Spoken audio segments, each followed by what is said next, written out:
Right, sightliners, and welcome back to the channel.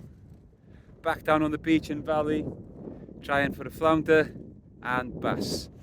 I've got 4 rods set up that I've baited up and I haven't cast it in yet. I'm trying something slightly different with the setting up and things like that. So I'm going to put them all in now. And for the first time this season, I am using peeler crab as well as ragworm. Let's see what happens.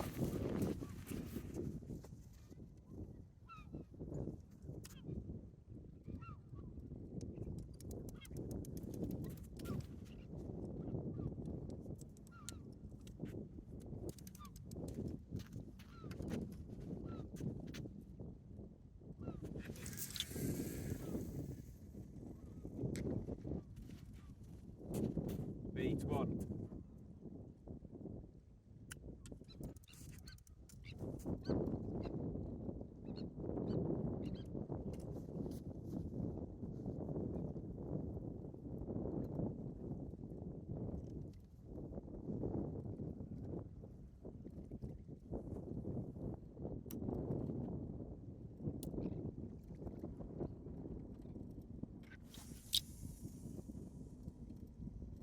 Bait 2.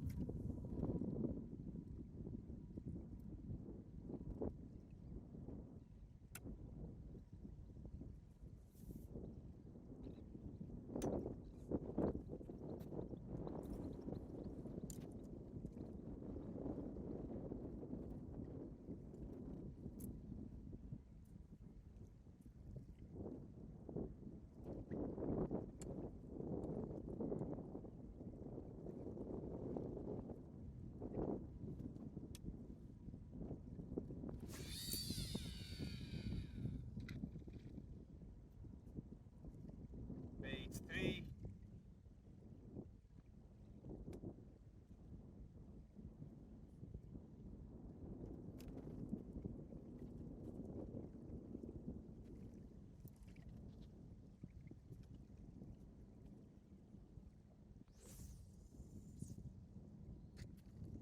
Bait 4.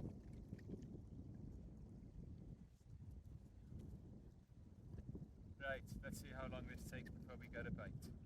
Let's hope this fish wanting to eat some fresh peeler.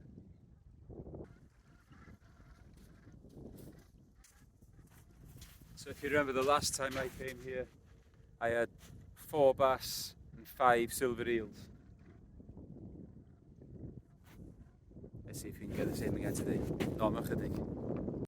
I think what we'll do is we'll go by the clock and we'll give the bait roughly about 10 minutes to start with, see how that goes.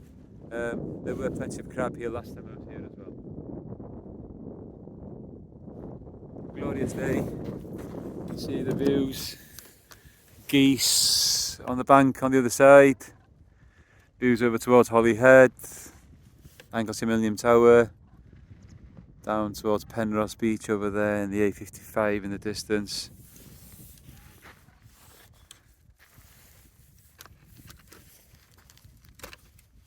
And the mouth of the Allow, yeah, Avon Allow, yeah. Anyway, not much to do. Like I said, this morning I went out collecting crab, and I found that stonking. That's a huge peeler. I don't think I've ever seen a peeler quite as big as that before. Probably that crab would probably not far off being on its last peel. But I had a good haul. Some of them already popping like this, so I'll be using these ones first. I've got one big soft crab there. That one will go on a size 3.0 or a 4.0 hook afterwards, once I've sussed out what's happening. No, I'm not kidding. When you are fishing with peeler crab, a lot of people will throw away the legs. Now if you've got the patience, then if you can peel them, the claws like that, those are perfect, right, and the legs, perfect ways just to top up a bait. Or to make a ragworm and a crab cocktail, just a little bit of crab leg, just to finish off a bait. Don't throw them away. I've caught loads and loads of flounders and the other fish just on crab legs on their own. Not chydig. Right, so the first bait I've had 10 minutes now. So I'm going to bring that in just to see what it's looking like. And if it's still there, I might just top it up with some claws. Have a look.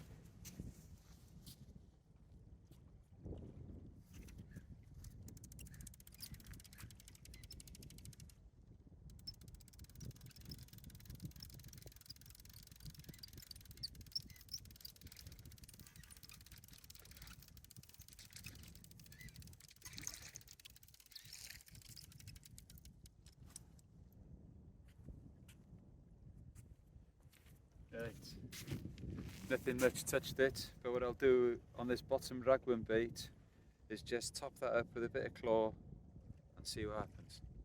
So I know now that there's not that much crab activity there, so what I can do is I can leave the others in a little bit longer.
Right, so as you can see, that first crab bait hadn't been touched,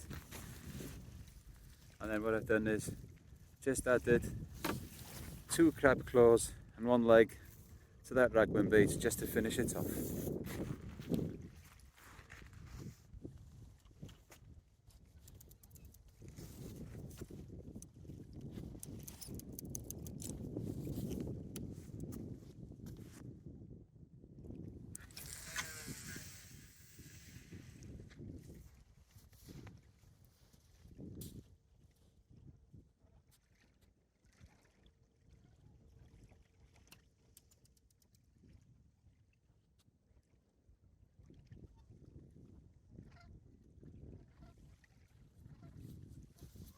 Now the smaller rod on the far end over there, that's been going like this for quite some time. That could be crab because that one is a little bit closer in. We'll go and see what's happening there.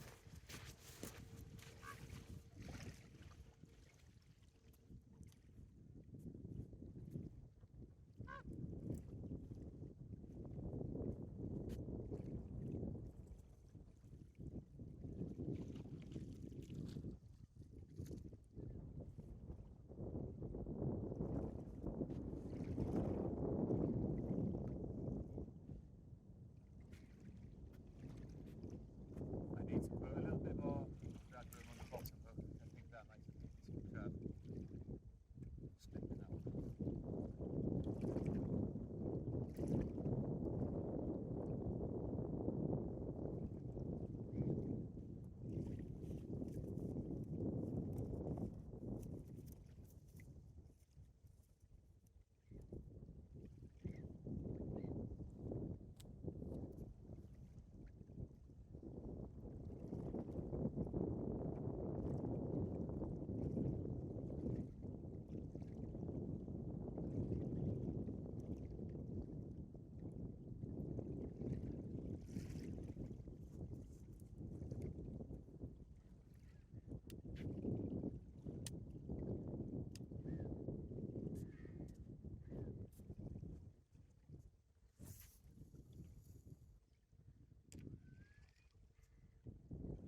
not a bite of anything yet then. So obviously that far one was crab on the bottom hook.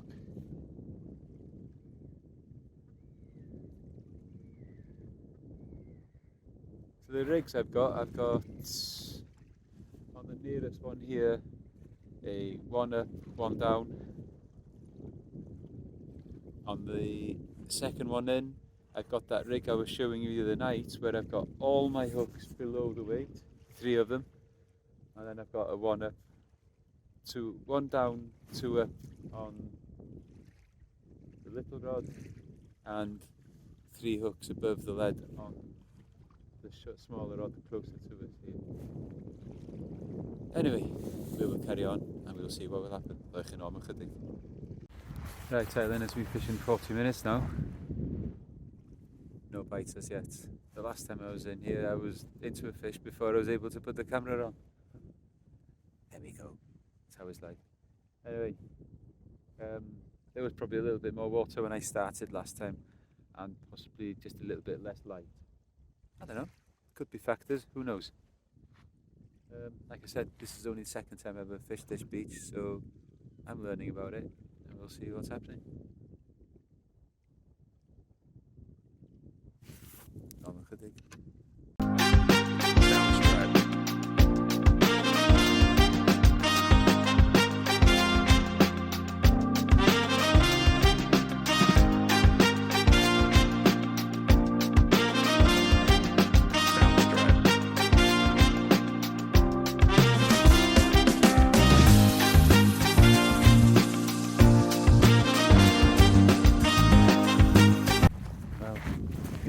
It's now been an hour,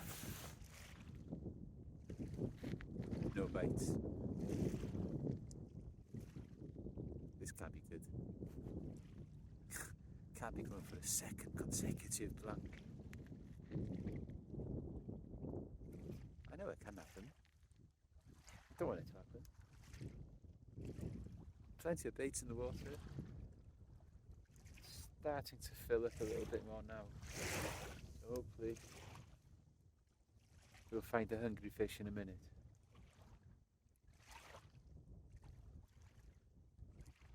So the last time I came, I probably started fishing when the tide was about this stage, and this is when I first got that first fish on the first cast. So we'll see what happens.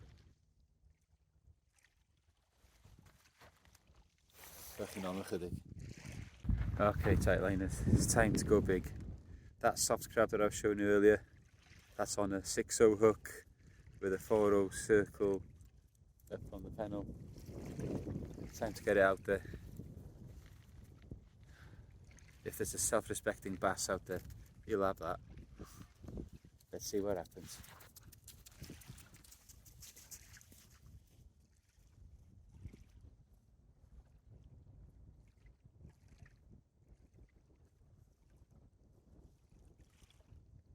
Hello.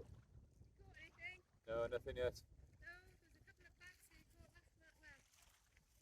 yesterday. Yeah. A couple of big ones. I had 4 here last week. Last week? Yeah. Yay, well done. Small ones though. Oh no, that was a big one. Yeah.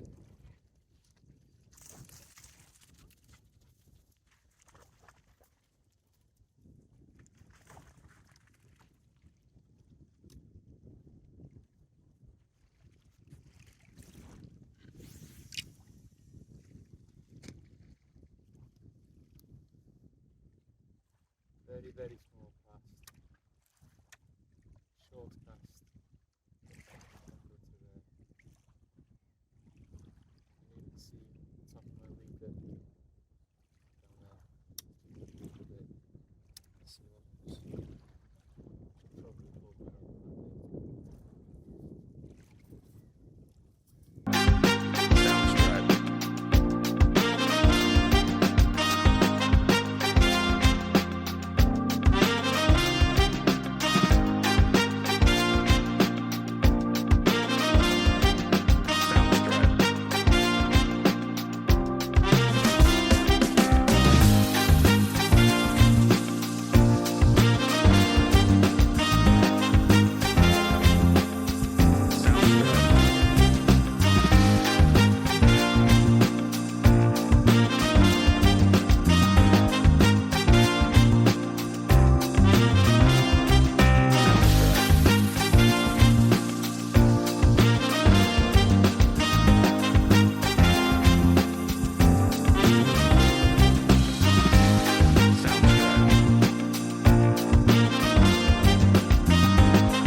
very slow.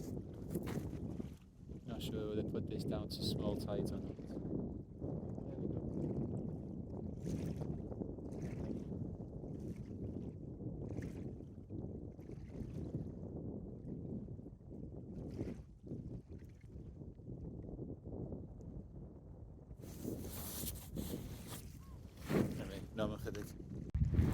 Right, Caroline, this is now 5:15 and we've had high water 15 minutes ago and it hardly filled at all. Last time at high water I was right up, if you can see, right up there near the wall there. So I do put this inactivity of fish down to small tides and possibly too much light. We'll give it another 15 minutes, 20 minutes and we'll see what happens. I'm not sure if this place is a place for going down. Anyway, normal chydig. Well, Tightliners, it's the end of another session and I'm afraid it is another blank. Oh my God, what's that? It's another blank, I'm afraid. Well, we learn something every time we come out. Obviously, this venue is not a small tide venue, so we'll have to remember that and for future sessions, not to come here on a small tide, or possibly on a small tide, but more into darkness.